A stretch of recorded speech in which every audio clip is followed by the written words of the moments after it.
आणि आता बुलेटिनमध्ये एक महत्त्वाची बातमी पाहूयात। नाशिकमधील पेसा भरतीच्या संदर्भात सुरू असलेलं आमरण उपोषण मागे घेण्यात आलंय। जेपी गावित हे पेसा भरती संदर्भात 7 दिवसांपासून उपोषण करत होते। मुख्यमंत्र्यांच्या उपस्थितीमध्ये आदिवासी शिष्टमंडळाची एक महत्त्वाची बैठक झाली। 15 सप्टेंबर पर्यंत पात्र आदिवासी मुलांना सरकारी नोकरीची ऑर्डर काढली जाईल असं आश्वासन मुख्यमंत्री एकनाथ शिंदे यांनी दिल्यानंतर आता उपोषण स्थगित करण्यात आलेलं आहे।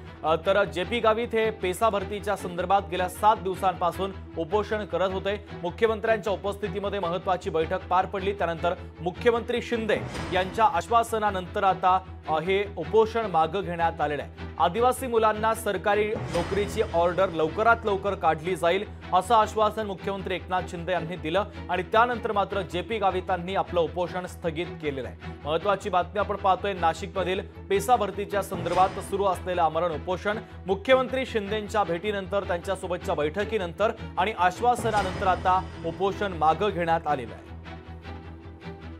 महेश महाले आपले प्रतिनिधी आपल्याशी जोडले जातात, त्यांच्याकडून अधिकचे अपडेट घेऊयात। महेश, गेल्या अनेक दिवसांपासून रास्ता रोको आंदोलन देखील झालेलं होतं, त्यानंतर 7 दिवसांपासून जेपी गावित हे उपोषण देखील करत होते।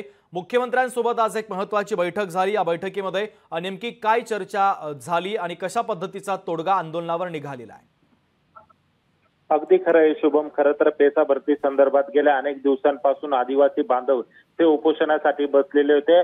29 दिवसांपासून नाशिकच्या ईदगाह मैदानावर हे उपोषण जे होतं, साखळी उपोषण ते सुरू होतं, मात्र राज्य शासनाने त्याची दखल घेतली नाही। यामुळे माजी आमदार जेपी गावित हे गेल्या 7 दिवसांपासून आदिवासी आयुक्तालयाच्या प्रवेशद्वारावर आमरण उपोषणासाठी बसलेले होते।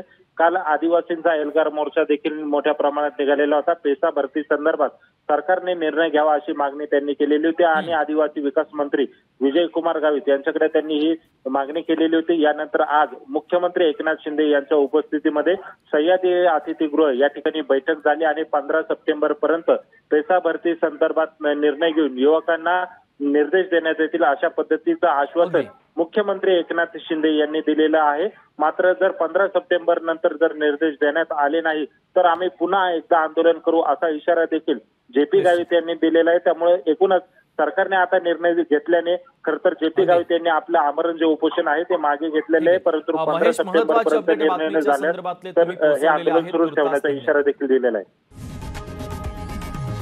लोकशाही मराठी ऐका, पहा, जागरूक रहा।